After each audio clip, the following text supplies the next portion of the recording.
నాటే యజ్ఞం మొదలైంది. హరిత తెలంగాణ నేల పులకించింది.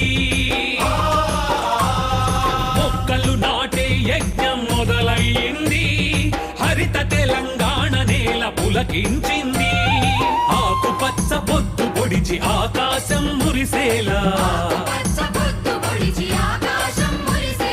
మట్టి తల్లి నుదుటి మీద మొక్క బొట్టు మొలిచేలా,